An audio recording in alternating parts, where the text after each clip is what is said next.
Good morning everyone. आज हम लोग देख रहे हैं 10 जून का द हिंदू। फर्स्ट न्यूज है, एक कार्गो वेसल है जो डूब गया है। उसका नाम है MV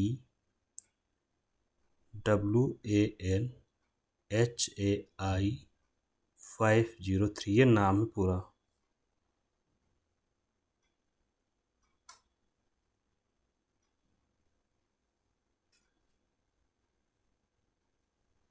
ये सिंगापुर का जो है जहाज़ था, कार्गो वेसल है एक्चुअल में,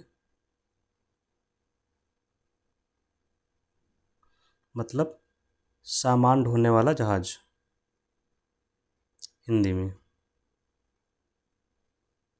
ये डूब गया है। कहाँ पर?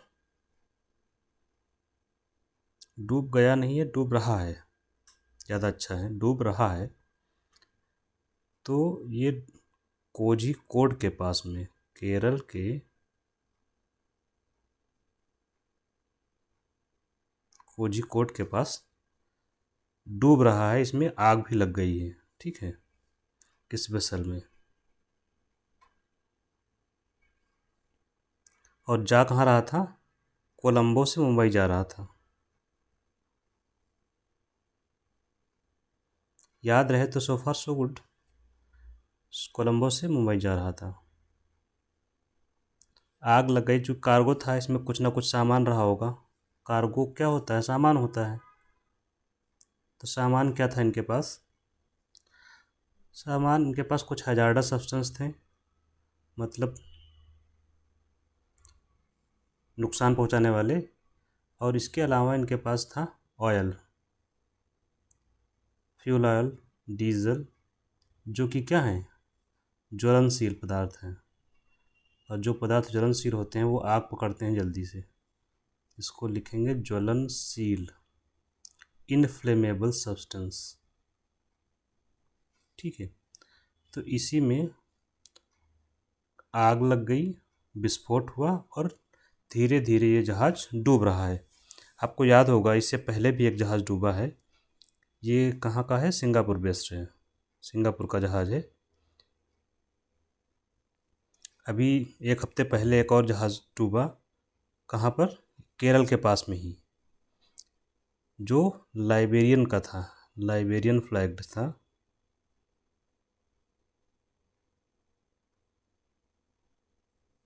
Mediterranean shipping company, MSC। आगे जो भी जहाज़ का नाम रहा हो, लाइबेरियन का जहाज़ था। तो वो भी वही डूबा है। तो केरल के पास बैक टू बैक ये दूसरी दुर्घटना हुई है।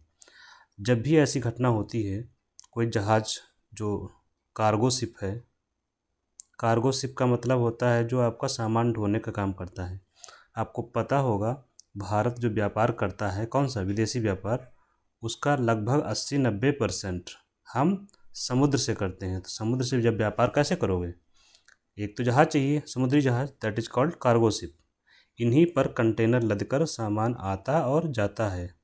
आता और जाता का मतलब ये हुआ, आयात और निर्यात होता है। आता जाता तो सामान्य टर्म हो गया। और आयात और निर्यात को सामूहिक रूप से क्या बोलते हैं? व्यापार। तो हमारा व्यापार 90%, 80-90% होता है समुद्र के रास्ते। तो अब यहाँ पर बैक टू बैक दुर्घटना हुई, तो समुद्री व्यापार के नुकसान क्या हैं?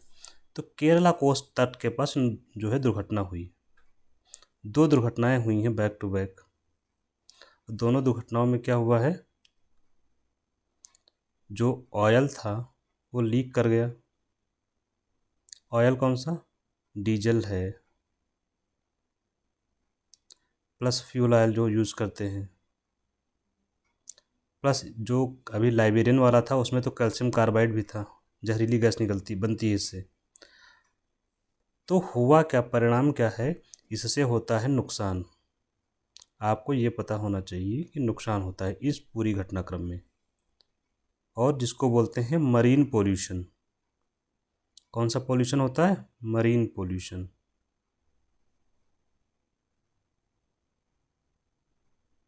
समुद्री प्रदूषण।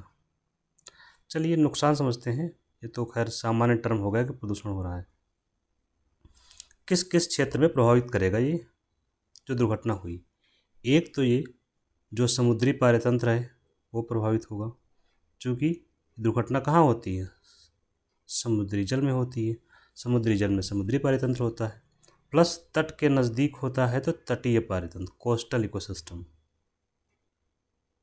ये दोनों प्रभावित होते हैं।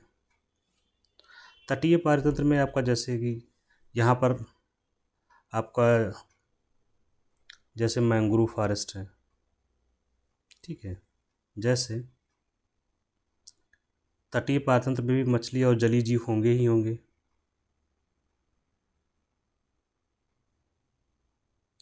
इसके अलावा मैंग्रोव के अलावा कोरल रीफ होती हैं तटवर्ती क्षेत्रों में।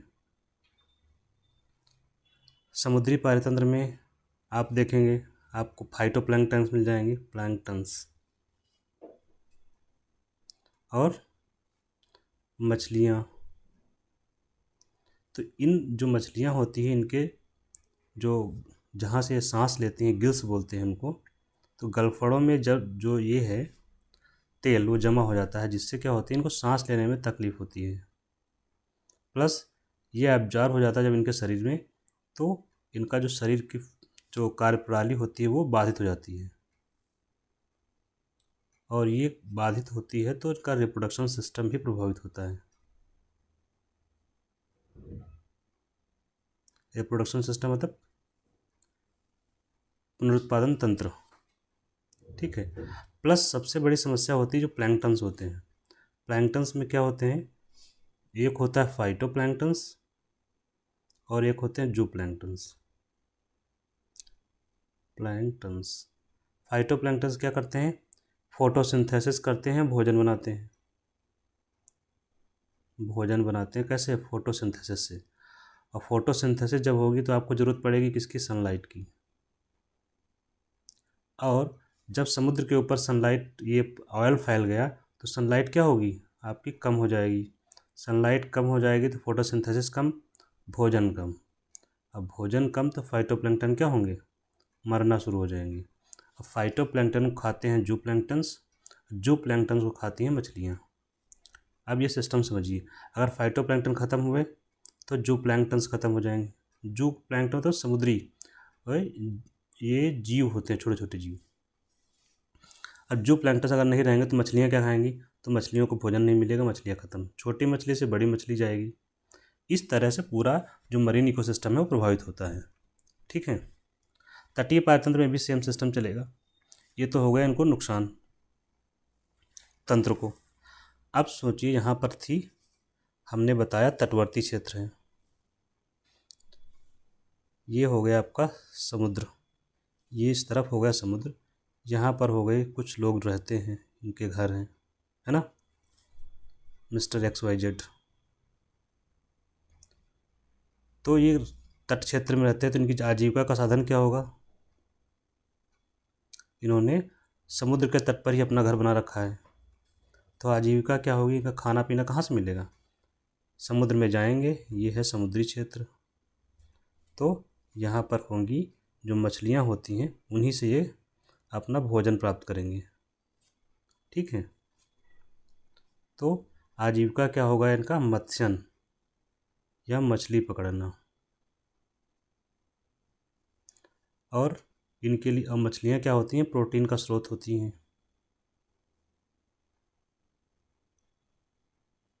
ये लोग मछली पकड़ेंगे, ये तट पर थे, इन्होंने मछली पकड़ा और दूर जाकर 20-50 किलोमीटर जाकर यहाँ पर बाज़ार में क्या करेंगे, बेचेंगे।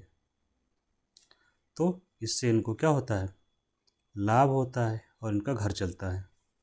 अब सोचिए यहीं पर जहाज़ पलट गया, जो भी था जहाज़, तो मछलियाँ मरने लगेंगी, प्लस मछलियों के डेथ, प्लस मछलियाँ चूँकि इन्हेल कर जाएंगी तो मछलियाँ क्या हो जाती हैं, कंटामिनेट हो जाती हैं, कंटामिनेट, दूषित हो जाती हैं। मतलब ये दूषित होने का मतलब कि खाने योग्य नहीं रहती हैं, मतलब कोई भी समुद्री जीव पकड़ के खाने योग्य नहीं रह जाता। अब ये बात जैसे ही पता चलेगी कंज्यूमर को कि भाई कोझीकोड के आसपास, केरला के आसपास जहाज़ डूब गया और उससे ये समस्या हो गई, तो वो क्या करेगा, मछली खाना, मछली खरीदना बंद कर देगा। और मछली खरीदना बंद होगा तो मछली के दाम क्या हो जाते हैं, गिर जाते हैं। और गिर कर कल जो भी दुर्घटना हुई है परसों, ये लाइबेरियन वाली हुई थी, उसमें यहाँ तक हुआ था कि 300 रुपये वाली जो मछली थी पर केजी का जो रेट रहा वो 30 रुपीज़ तक आ गया। इतना अधिक रिड्यूस कर जाता है क्योंकि कंज्यूमर ख़रीदते नहीं हैं। और ऐसे में क्या होगा, ये जो फिशरमैन हैं, जो मछली पकड़ने वाले लोग हैं, मछुआरे, उनकी आजीविका क्या होती है, बहुत बुरी तरह प्रभावित होती है। अब इसके लिए सरकार ने वहाँ पर क्या किया, अभी जो दुर्घटना हुई थी पहले वाली, वहाँ के जो मछली पकड़ने वाले थे उनको 1000 रुपये पर महीने का आर्थिक सपोर्ट दिया है। एक बात जो कि क्या है, सफिशिएंट नहीं है, ये आप इसका ड्रॉबैक बता सकते हैं, कम है ये। दूसरा, सरकार इस पर क्या कर रही है, जो दुर्घटना हुई थी पहले वाली उस पर सरकार विचार कर रही है कि कंपनी पर केस किया जाए, कंपनी से जो है इसकी क्षतिपूर्ति ली जाए। जो नुकसान हो रहा है पर्यावरण को, जो नुकसान हुआ समुद्री पारितंत्र को, प्लस जो आजीविका का नुकसान हुआ लोगों को आसपास के, उसकी क्षतिपूर्ति कंपनी से ली जाए। राज्य ने तो दे ही दिया, केरला ने घोषित किया है 1000 रुपये का, 1000 रुपये पर मंथ पर मछुआरा, ठीक है, जो कि काफ़ी कम है। अब इतनी बड़ी जो दुर्घटना होती है तो ये क्या कहलाता है, ये हो जाता है डिजास्टर। और डिजास्टर डिक्लेयर करता है केरल राज्य, जो जिस राज्य में होगा वो, तो केरल ने उसको डिजास्टर डिक्लेयर कर दिया है। अब जैसे डिजास्टर डिक्लेयर होगा तो मछली पकड़ने पर बैन लग जाता है। मछली पोल्यूट तो हो ही गई, तो लोग भी नहीं खरीद रहे हैं, प्लस मछली पकड़ने पर प्रतिबंध भी लगा देती है सरकार कि भाई अब मत पकड़िए, वो पोल्यूट हो गई हैं या कंटामिनेट हो गई हैं, दूषित हो गई हैं। तो ये हुआ इसका प्रभाव कैसे पड़ता है एक जहाज़ का, जो आपके लिए ज़रूरी है। यहाँ पर एक इवेंट जो सबसे अधिक इम्पोर्टेंट होता है, ऑयल स्पिल, मतलब आयल का तेल जो फैल जाता है समुद्र की सतह पर, उसी को बोलते हैं ऑयल स्पिल। उसको निकालना बहुत ज़रूरी होता है क्योंकि वो हानिकारक होता है।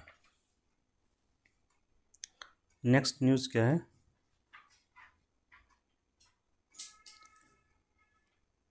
एक सुहेलदेव स्मारक का उद्घाटन किया गया है।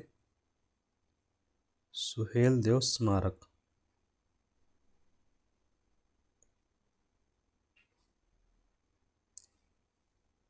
कहाँ किया गया है, उत्तर प्रदेश के मुख्यमंत्री जी ने उद्घाटन किया है बहराइच में। इनके बारे में थोड़ा सा हमें पता हो कि है कौन ये। सुहेलदेव कौन है, ये राजा थे, राजा सुहेलदेव।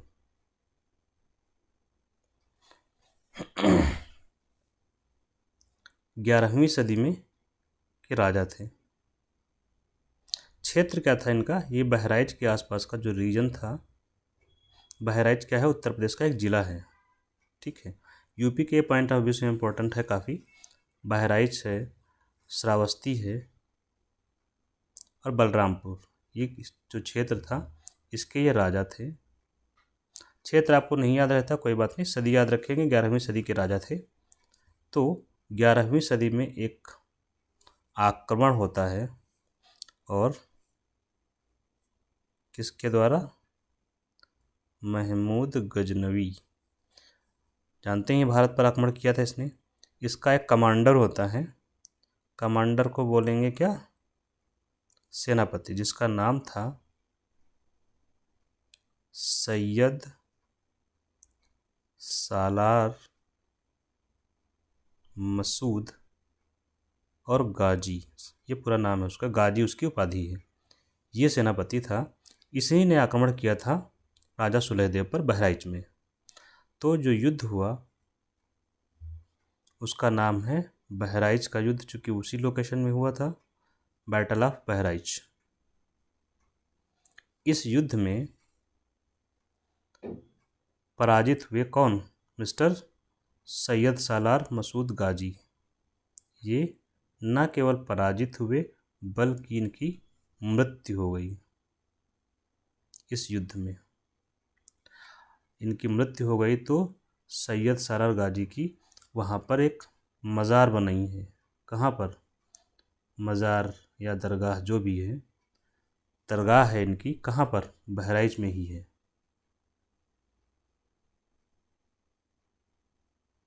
किसके नाम पर, सैयद सालार मसूद गाजी की दरगाह है बहराइच में। और यहाँ पर लगता है उर्स, प्रतिवर्ष मेला लगता है, सीधा सा मतलब ये है इनकी मज़ार पर। और जब मेला लगता है तो वहाँ हिंदू और मुस्लिम दोनों ही लोग जाते हैं, पूजा करते हैं जो भी है, और दर्शन करते हैं। जब हिंदू और मुस्लिम दोनों लोग जा रहे हैं तो क्या हो गया, ये एकता का प्रतीक हो गया, फिर सामाजिक धार्मिक सहिष्णुता का प्रतीक, एकता का प्रतीक, सामाजिक धार्मिक सहिष्णुता का प्रतीक, कि म्यूचुअल कोऑपरेशन है, एक दूसरे को लेकर सम्मान है, दूसरे धर्म को लेकर के। तो ये इनका हो गया। अब जानते हैं हम अपने राजा सुहेलदेव के बारे में। राजा सुहेलदेव के नाम पर कुछ चीज़ें हैं वहीं पर। एक वन्य जीव अभयारण्य है, उसका नाम है, इन्हीं के नाम पर रखा गया, सुहेलदेव वन्य जीव अभयारण्य, जो कहाँ है, बहराइच में। अभयारण्य कहाँ है, बहराइच में।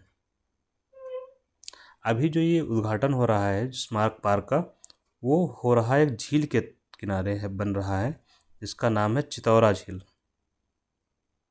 तो ये याद रखेंगे, चितौरा झील कहाँ है, बहराइच में। सुहेलदेव वन्य जीव अभयारण्य बहराइच में। सैयद सालार मसूद गाजी की दरगाह बहराइच में। आपस में लिंकेज क्या है इनका, प्रभाव क्या है, सांस्कृतिक प्रभाव क्या है, ये सारा हमने इसमें चर्चा कर लिया। ठीक है, नेक्स्ट न्यूज है, नाटो का बजट 400% बढ़ाया जाए, ऐसी डिमांड की है नाटो के सेक्रेटरी जनरल ने। नाटो का कौन होता है चीफ सेक्रेटरी जनरल, कौन है इस समय, मार्क रूट। मार्क, नाम याद नहीं रखना है, हो जाए तो सो फार सो गुड, डेली आता है, पढ़ते रहेंगे तो याद खुद ही होता रहेगा। ठीक है, 400% बजट बढ़ाने की बात की, क्यों, डर है इनको, किस चीज़ से, रूस से सुरक्षा का खतरा। तो क्योंकि रूस बहुत एग्रेसिव है, आप देख रहे हैं, रूस से सुरक्षा का खतरा, किसको, नाटो को। क्यों, क्योंकि रूस काफ़ी एग्रेसिव है यूक्रेन के मामले में। तो अब हम समझते हैं बेसिकली नाटो क्या है। नाटो फुल फॉर्म अब तक तो आप लोगों को याद हो गया होगा, इतनी बार चर्चा कर चुके हैं, फिर भी you have to write and again. North Atlantic Treaty Organization, बार बार लिखने से याद हो जाएगा। ठीक है, इसके जो गठन हुआ था, कौन सी संधि के तहत हुआ था, संधि हुई थी वाशिंगटन ट्रीटी, वाशिंगटन संधि या वाशिंगटन ट्रीटी, मतलब वाशिंगटन में लोगों ने मिलकर, लोगों ने देश में कई देशों के जो मुखिया थे वो आए थे वहाँ पे, वाशिंगटन ट्रीटी, इसको नॉर्थ अटलांटिक ट्रीटी भी कहते हैं।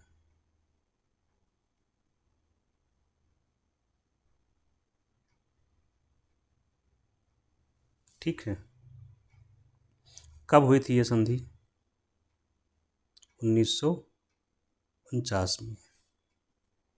तो इसी से बना था नाटो। उद्देश्य क्या रहा होगा इसका, उद्देश्य पहले इसका हेडक्वार्टर आपको पता लिख देते हैं। इसका मुख्यालय कहाँ पर है, ब्रुसेल्स में। ब्रुसेल्स की कहाँ की राजधानी है, बेल्जियम की। ब्रुसेल्स में एक और हेडक्वार्टर है यूरोपियन कमीशन का, जो यूरोपियन पार्लियामेंट है उसका। ठीक है, तो ये हेडक्वार्टर है वहाँ पर। और इसकी सदस्य संख्या कितनी है इस समय? 32। लेटेस्ट मेंबर कौन सा है? लेटेस्ट मेंबर है आपका स्वीडन, 2024 में शायद जुड़ा है इसमें। ठीक है, अब ये सदस्य जो 32 सदस्य हैं, इसमें सदस्य कहाँ कहाँ के सदस्य हैं?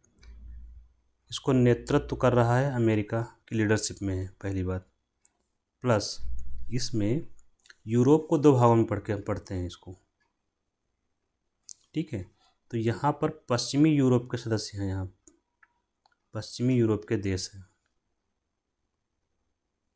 इसके सदस्य हैं। कुल 32 हो गए। पश्चिमी यूरोप के क्यों हैं अभी हम चर्चा करते हैं। पहला इसका उद्देश्य देखते हैं। यह एक मिलिट्री अलायंस है। कौन सा अलायंस है? मिलिट्री। सबसे ज़रूरी बात इसके बारे में यही है।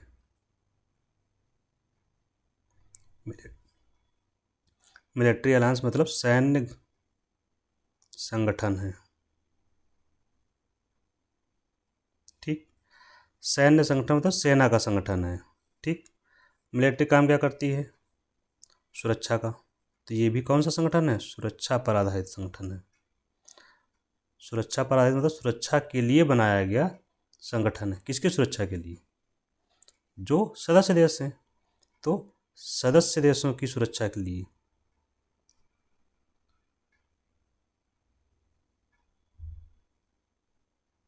सुरक्षा एंड शांति दोनों बना रहे। लेकिन सुरक्षा किस आधार पर होती है? इसका एक सिद्धांत है, सामूहिक सुरक्षा का सिद्धांत। कौन सा? सामूहिक सुरक्षा। सामूहिक सुरक्षा क्या होता है? सामूहिक सुरक्षा मतलब समूह में सुरक्षा। समूह में मतलब यहाँ पर कितने लोग हैं? 32 लोग हैं। 32 देशों की सुरक्षा।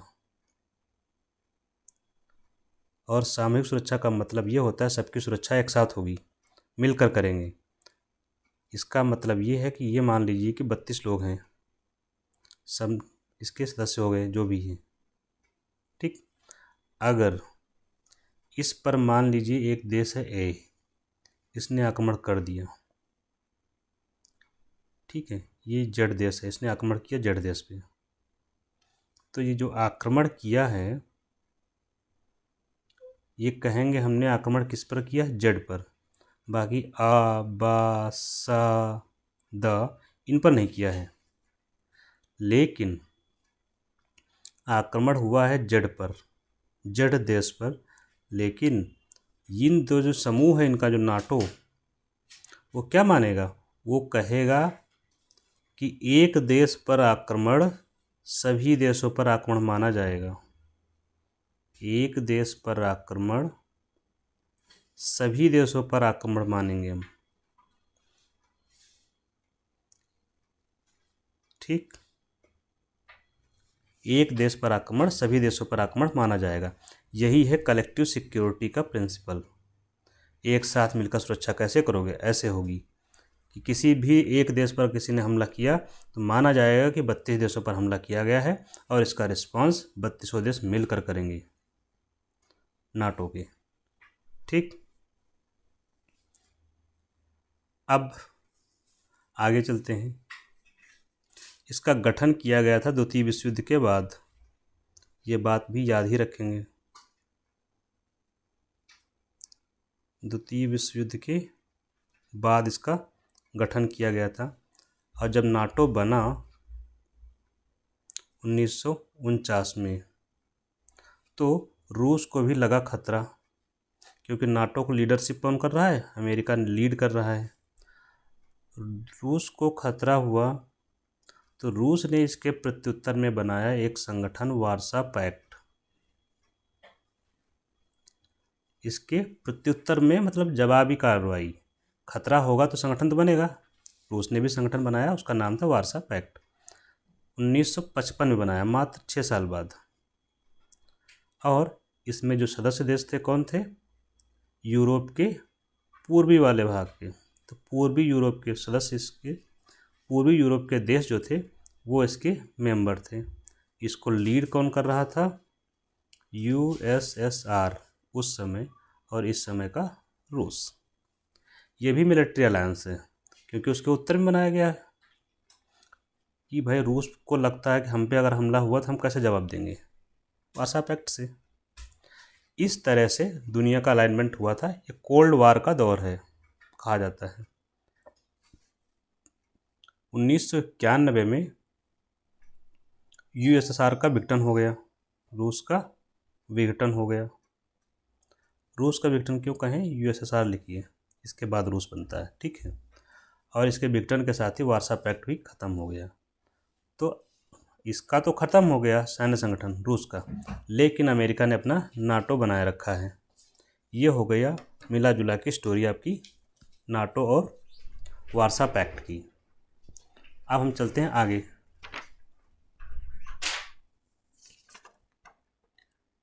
नेक्स्ट है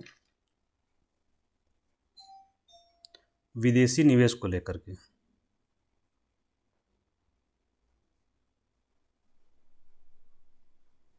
विदेशी निवेश का ट्रेंड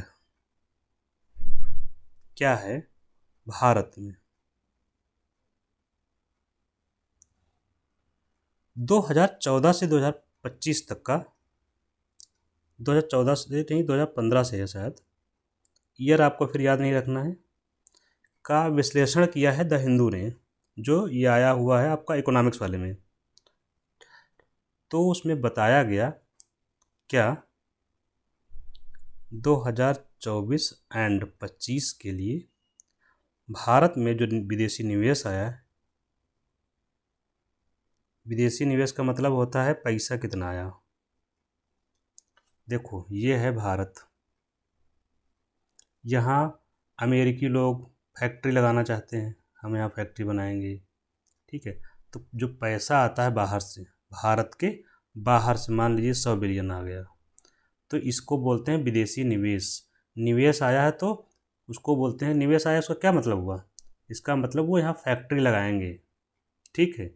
इसका मतलब ये हो सकता है कि यहाँ पहले से फैक्ट्री थी, उसको विस्तार करेंगे उसी पैसे से।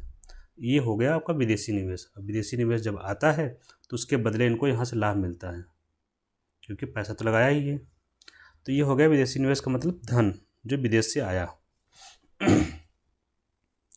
तो विदेशी निवेश आया कहाँ, भारत में। लेकिन कहाँ गया भारत में, कहाँ कहाँ गया, मतलब किस किस राज्य में गया। आपको ये यहाँ से शुरू होता है आपका दिमाग। ईयर नहीं याद होगा कोई बात नहीं, उसका कोई मतलब भी नहीं है, ठीक है। आपको विदेशी निवेश पर फोकस करना है, उसका डिस्ट्रीब्यूशन देखना है हमें, कहाँ कहाँ गया या कहाँ कहाँ जा रहा है। तो सबसे बड़ा डेस्टिनेशन है महाराष्ट्र, दूसरा है कर्नाटक।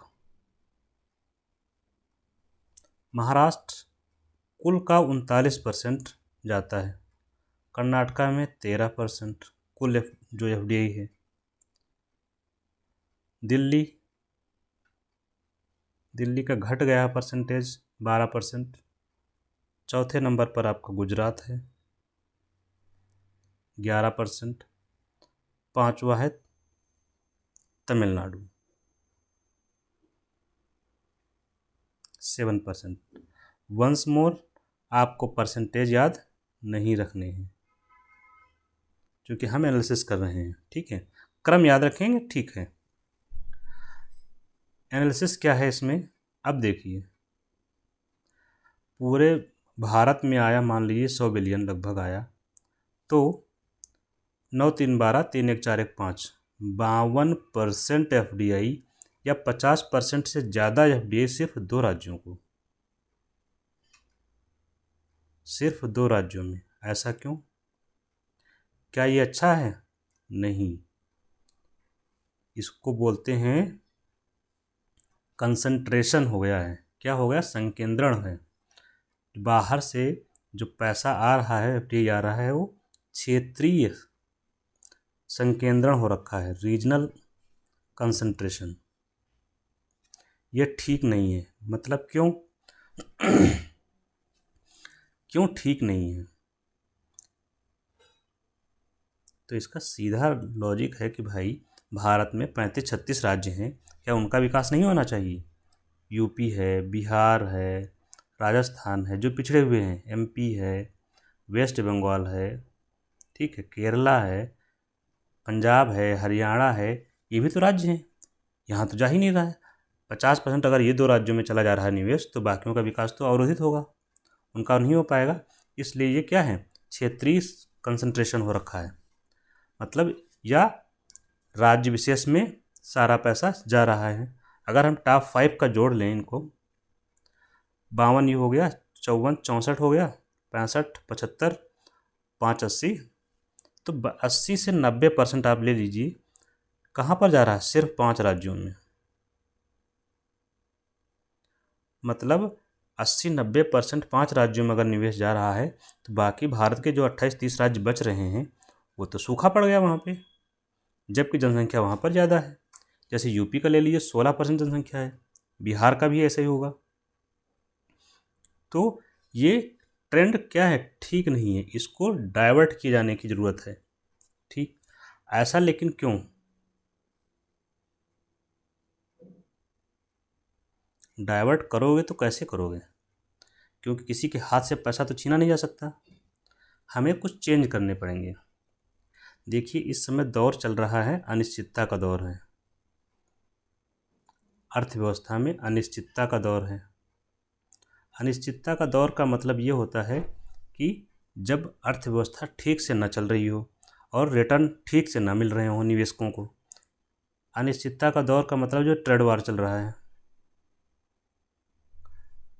अमेरिका जो टैरिफ बढ़ा रखा है, ठीक है, रूस ने जो रेयर अर्थ एलिमेंट्स पर बैन लगा दिया, लगभग रेयर अर्थ एलिमेंट्स के एक्सपोर्ट पर लगभग कंट्रोल कर लिया, बैन तो नहीं लगाया है, कंट्रोल बहुत ज़्यादा कर लिया है, ठीक है। तो इससे अर्थव्यवस्था में, वैश्विक अर्थव्यवस्था में बहुत ही अस्थिरता है, प्लस युद्ध चल रहा है। युद्ध एक तो यूक्रेन वाला ही चल रहा है, दूसरा इजराइल वाला चल रहा है। तो इन सब चीज़ों से अनिश्चितता है, और अनिश्चितता का मतलब होता है कि कहीं पैसा लगाएं, कोई निवेशक 100 बिलियन 100 करोड़ रुपए लगा दिया, तो उससे रिटर्न नहीं मिलेगा तो दिक्कत है, उसको नुकसान होगा। और जब नुकसान होगा जहाँ पर, तो पैसा वहाँ नहीं लगाएगा। तो कहाँ लगाएगा पैसा?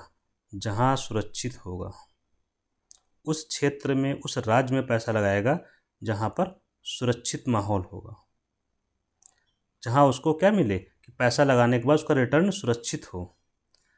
तो ऐसे कौन से राज्य होंगे जहाँ पर क्या हो, रिस्क कम हो, जहाँ सुरक्षित हो, रिस्क कम हो। किस चीज़ का रिस्क? रिटर्न आने का रिस्क कम हो, सॉरी, रिटर्न आने की संभावना ज़्यादा हो, रिस्क कम हो, है ना। 100 लगाएं तो 20% तो लाभ हो ही जाए। तो ऐसी क्या चीज़ें हैं वहाँ पर जो ये निवेश जा रहा है उन 5 राज्यों में, ठीक है। तो उसके कारण मैं आपको लिख दे रहा हूँ, वो आपको याद रखने हैं। इन 5 राज्यों में जो निवेश जा रहा है उसका कारण क्या है? पहला कारण क्या है, वहाँ का जो इंफ्रास्ट्रक्चर है बहुत ही रोबस्ट है, रोबस्ट अवसंरचना, या आप लिखिए अवसंरचना वहाँ बहुत विकसित अवस्था में। इसका मतलब ये हुआ जैसे रेल है, रोड है, एक्सप्रेस वे बने हुए हैं, ठीक है, और बहुत सारी चीज़ें हैं। इसके अलावा रोबस्ट अवसंरचना, प्लस वहाँ पर जो इंडस्ट्रियल कॉरिडोर हैं, औद्योगिक गलियारे बहुत ही मैच्योर्ड हो चुकी हैं, विकसित अवस्था में है। औद्योगिक गलियारा जो है, औद्योगिक गलियारा क्या होता है, जहाँ पर उद्योगों का विकास होता है, ये विकसित अवस्था में है। तो यहाँ पर पैसा लगाना आसान है क्योंकि सब तो पहले से डेवलप्ड है। तो क्या होगा, यहाँ अगर पैसा लगाओगे ऐसे क्षेत्रों में, तो रिटर्न क्या है, सुनिश्चित रिटर्न मिलेगा। तो यहाँ पर पैसा लगाना सेफ है। नेक्स्ट, जहाँ पर बेस्ट इन क्लास कनेक्टिविटी हो, वर्ल्ड क्लास कनेक्टिविटी, इससे क्या होता है, बहुत सारा फ़ायदा है। परिवहन से ज़्यादा, परिवहन आसान हो गया, लोगों का आना जाना आसान है। अब नेक्स्ट, जहाँ पर नीतियाँ अच्छी हों, पॉलिसी फ्रेमवर्क, सरकार के द्वारा जो पॉलिसी बनाई जा रही हैं वो कैसी हों, निवेशकों के अनुकूल हों, जैसे लेबर लॉज हैं, सरकार की क्लियरेंस हैं निवेशकों के अनुकूल, जैसे लेबर लॉज, लेबर से जुड़े हुए कानून सरल हों, इसको बोल के सरल हों, ठीक है। और लैंड एक्विजिशन आराम से हो जाता हो, ज़मीन का अधिग्रहण आसानी से हो जा रहा है, ठीक है। लाल फीताशाही ना हो, सरकारी हस्तक्षेप ना हो, ना हो मतलब कम हो या अनावश्यक ना हो, तो ये सब फ़ायदा हो गया। अब ये सब चीज़ें जहाँ उपलब्ध होंगी वहीं जाएगा निवेश, ठीक। और इन सामूहिक रूप से बोलते हैं ईज ऑफ डूइंग बिजनेस, जहाँ पर बिजनेस करना आसान हो। अंडरस्टैंडिंग पर फोकस कीजिएगा, डेटा पर नहीं, ठीक है। और जो नहीं समझ में आता है तो आप हमसे इंटरेक्शन कर सकते हैं वाया कमेंट्स, कोई दिक्कत है तो।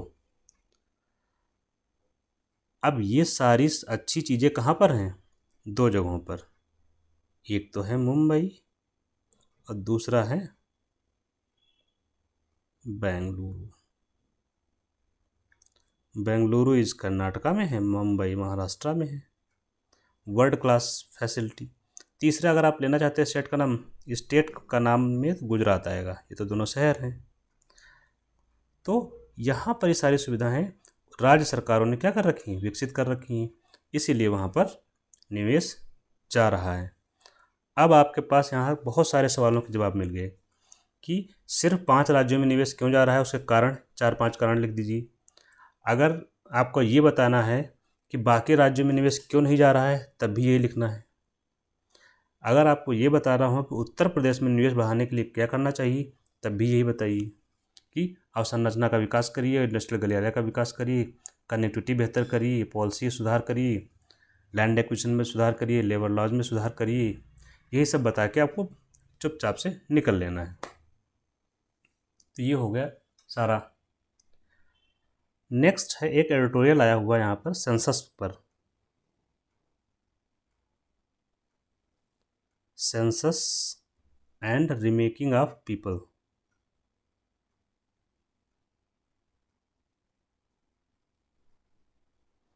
ये सब चीज़ें जो मैं बता रहा हूँ ये सिर्फ समझना है। यूपीएससी या पीसीएस में जब मेंस लिख रहे हैं समझ के काम चलेगा, यूपीएससी में तो विशेष रूप से रट के काम नहीं चलाना है। इसमें क्या है, इसमें केंद्र में है पार्लियामेंट्री रिप्रेजेंटेशन, संसदीय प्रतिनिधित्व की बात की गई है इसमें, कैसे और क्या। हमने कल भी चर्चा की थी इस पर, सेंसस वाले पर, यह एस्पेक्ट वहाँ भी रखा था हमने। थोड़ा सा इसको हम इलेबोरेट करेंगे, बाकी बातें वही हैं। जैसे कि अनुच्छेद 81 में क्या है, अनुच्छेद 81 कहता है कि 2026 के बाद की पहली जनगणना, 2026 के बाद की पहली जनगणना होगी तो उसके बाद क्या किया जाएगा, पुनर्वितरण किया जाएगा सीटों का, सीटों का पुनर्वितरण, रीडिस्ट्रीब्यूशन, प्लस परिसीमन, दोनों चीज़ें इसमें आती हैं, मैंने दोनों अलग अलग लिख दिया केवल। अब 2026 के बाद की जनगणना है, अभी न्यूज में क्या चल रहा है, जनगणना, इंग्लिश में बोलते हैं सेंसस। सेंसस है संघ सूची का विषय, उसके लिए अधिनियम कौन सा है, जनगणना अधिनियम। करवाता कौन है, registrar general and census commissioner.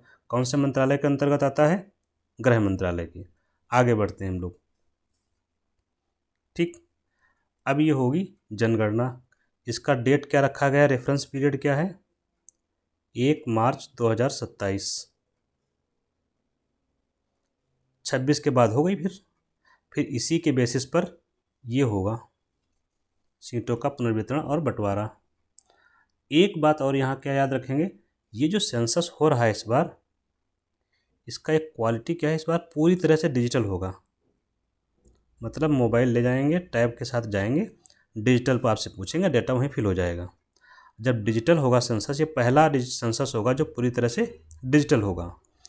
जब ये डिजिटल होगा तो क्या होगा, इसके जो आंकड़े होंगे बहुत जल्दी आ जाएंगे, डेटा जल्दी आ जाएगा प्रोसेसिंग होके। और जब डेटा जल्दी आ जाएगा तो डिलिमिटेशन जो करता है उसको बोलते हैं परिसीमन आयोग। उसको डिलिमिटेशन करने में बहुत समय लगता था पहले। अब जब डेटा आ जाएगा तो इसको अभी काम सालों नहीं लगेंगे, आसानी से कर लेगा कुछ महीनों में। तो परिसीमन करने में भी आसानी हो जाएगी। अब हम आते हैं अपने कोर कंसेप्ट पर। सीटों का पुनर्वितरण, कहाँ कहाँ की सीटें, लोकसभा की और विधानसभा। विधानसभा तो राज्य में होती है, इसमें तो सीटें बढ़ा दें या घटाएं जैसा भी, इसमें कोई राज्य को खास दिक्कत नहीं है। दिक्कत ज़्यादा लोकसभा वाले में है। कैसे, अब लोकसभा में जैसे कि आप ले लीजिए यूपी में 80 सीटें हैं, बिहार में 40 सीटें हैं, तमिलनाडु में 39 सीटें हैं लोकसभा को जो आवंटित की गई।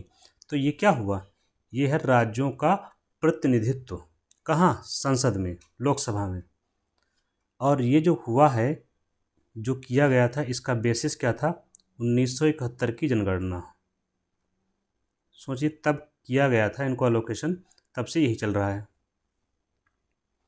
अब हम आ गए हैं 2025 में, अब हो रही है जनगणना। और 1971 से 2025 के बीच क्या चेंजेज आए जनसंख्या में, वही प्रभाव पड़ेगा। तो 1971 से 2025 के बीच परिवर्तन क्या हुआ, इस बीच में दो तरह के राज्य उभर कर सामने आए। कौन कौन से, एक ऐसे राज्यों का समूह जहां पर जनसंख्या ज़्यादा है बट विकास नहीं हुआ है।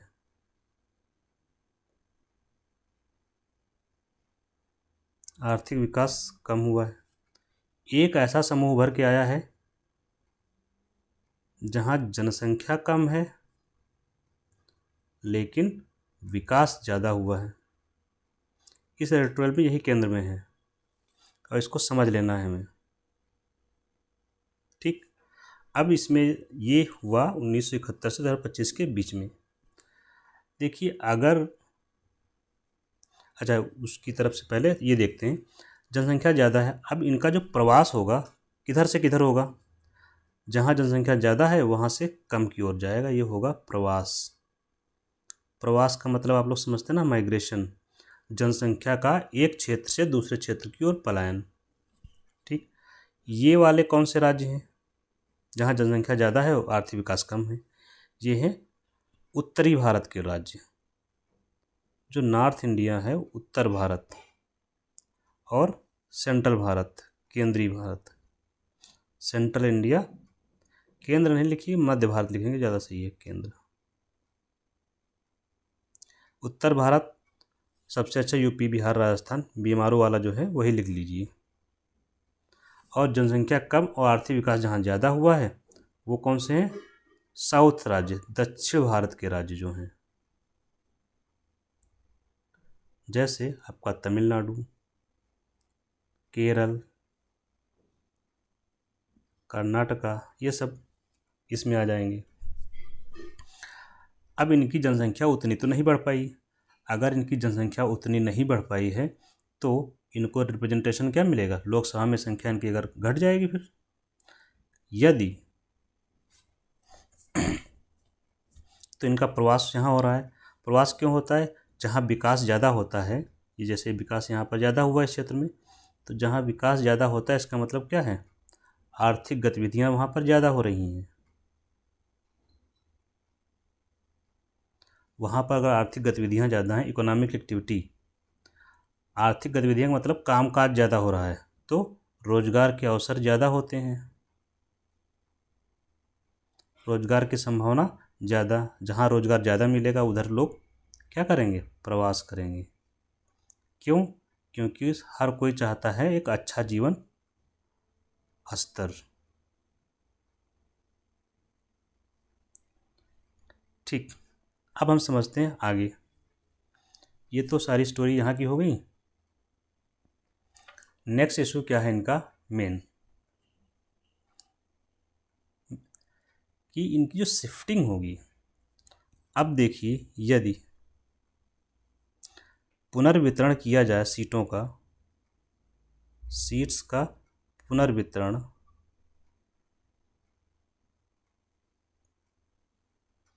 केवल जनसंख्या के आधार पर हो।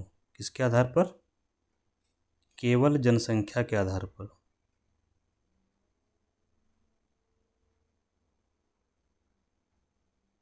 तो क्या समस्या आएगी? अभी हमने देखा तो उत्तर भारत के जो राज्य हैं,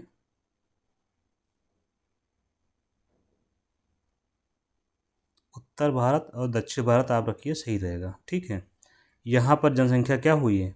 बहुत तेज़ी से बढ़ी है। और इन्होंने क्या किया है? कंट्रोल किया है जनसंख्या पर। और कंट्रोल किया तो इनकी जनसंख्या क्या है? कम हुई है। अब जिसकी जनसंख्या अगर ज़्यादा है तो उसको सीटें भी तो ज़्यादा मिलेंगी, सीट ज़्यादा मिलेंगी। जिसकी जनसंख्या कम उसको सीट कम मिलेंगी लोकसभा में। अब जब सीट कम हो गई तो क्या हुआ इनका? फिर तो राजनीतिक जो है भागीदारी कम हो जाएगी, पॉलिटिकल रिप्रेजेंटेशन, राजनीतिक भागीदारी इनकी कम, क्योंकि सदन में कोई सुनेगा नहीं। बिल पास करवाना है तो आधी जनसंख्या चाहिए होती है, आधी से ज़्यादा वोट जो वोटिंग पावर चाहिए होती है। इस वजह से ही केवल जनसंख्या के आधार पर होगा तो ऐसा होगा। इसी वजह से दक्षिण भारत के राज्य विरोध कर रहे हैं कि भाई डिलिमिटेशन हो तो तरीके से हो, उसके लिए फार्मूला तय करिए जिसमें हमारा नुकसान ना हो। ऐसा फार्मूला हो जिसमें दक्षिण भारत के राज्यों का नुकसान ना हो, इसलिए विरोध कर रहे हैं। ये हो गया एक शिफ्ट। एक और बात यहाँ पर अगर रखना है तो अब यहाँ पर इनकी भागीदारी कम होगी, इनकी भागीदारी क्या होगी? बढ़ेगी, राजनीतिक भागीदारी। तो अब राजनीति यहाँ से यहाँ शिफ्ट कर जाएगी, राजनीतिक शिफ्ट होगा। भाई जब यहीं से सरकार हम बना सकते हैं, अगर मान लीजिए कि इसमें 545 सीटें हैं, अगर मान लीजिए कि 800 सीटें करनी है, कर हो जाएं, और 800 में से 600-700 सीटें यहाँ पर हों, ठीक है, 600 सीटें अगर यहाँ पर है तो हमें 400 सीटें यहाँ मैनेज कर सकते हैं ना, 401 सीट। तो यहाँ पर केंद्र हो जाएगा राजनीति का, और साउथ के राज्य पीछे छूट जाएंगे पॉलिटिकल रिप्रेजेंटेशन में। ठीक है, ये कंसर्न है, कोर कंसर्न। एक और चीज़ यहाँ पर अगर आप देखना चाहते हैं, स्ट्रॉन्गर इकोनॉमी से वीकर इकोनॉमी, या एक इकोनॉमी है, चलिए छोड़िए इसको, ज़्यादा कॉम्प्लेक्स नहीं करना, आप इतना ही याद रखेंगे जितना हो रखा है ये। एक इसमें कंसेप्ट और जो जुड़ता है इससे, जनसंख्या वाले से, जनगणना से, रेवेन्यू शेयरिंग का। रेवेन्यू शेयरिंग जुड़ा हुआ वित्त आयोग से। तो वित्त आयोग क्या करता है?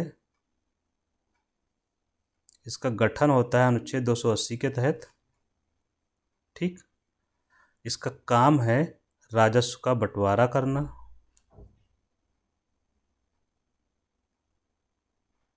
राजस्व का बंटवारा करना किसके किसके बीच में? केंद्र के बीच में, केंद्र सरकार और राज्यों के बीच में। यहाँ पर बंटवारा हो गया, मान लीजिए कि 100 रुपये थे, पिछले वाले में 42 रुपये इनको मिले और 58 रुपये इनको गए थे। अब राज्यों को 42 मिले, तो यहाँ पर ये जो बंटवारा हुआ इसको बोलते हैं वर्टिकल डिस्ट्रीब्यूशन। वर्टिकल डिस्ट्रीब्यूशन,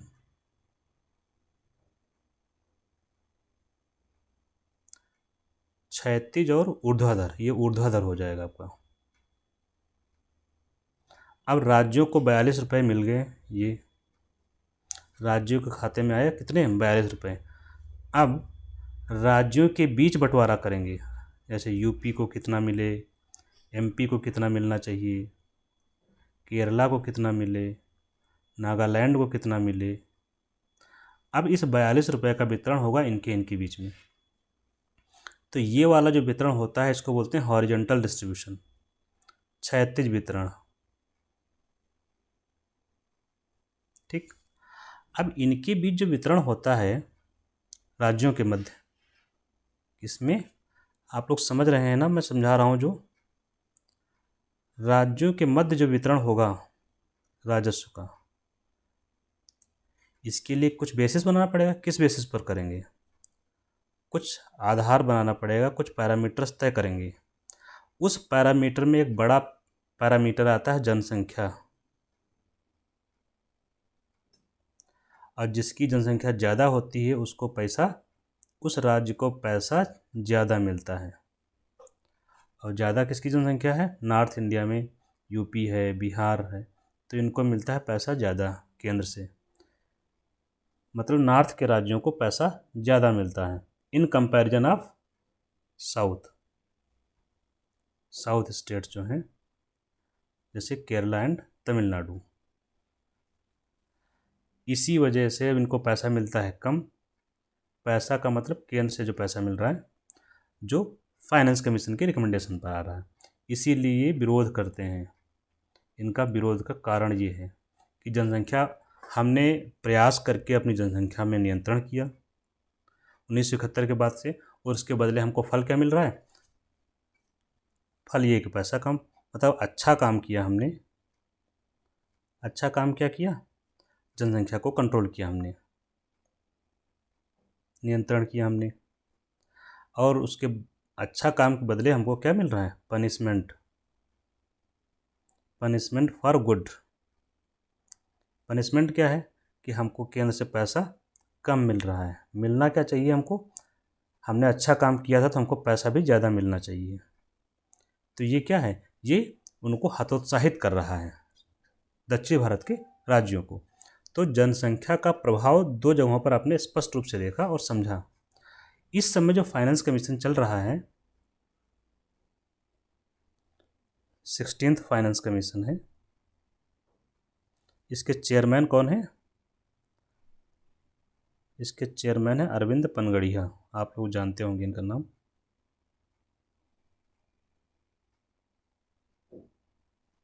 इनको कहा गया है कि रिपोर्ट देने के लिए कब तक? 31 अक्टूबर 2025 तक रिपोर्ट अपनी दे दें। और इनकी रिपोर्ट लागू कब से होगी?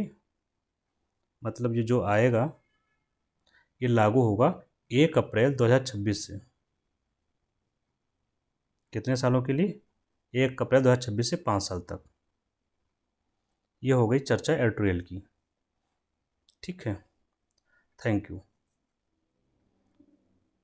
कोई इशू होता है तो आप लोग प्लीज़ कमेंट करके पूछ सकते हैं, जो हम अगले क्लास में क्लियर कर लेंगे। ठीक है।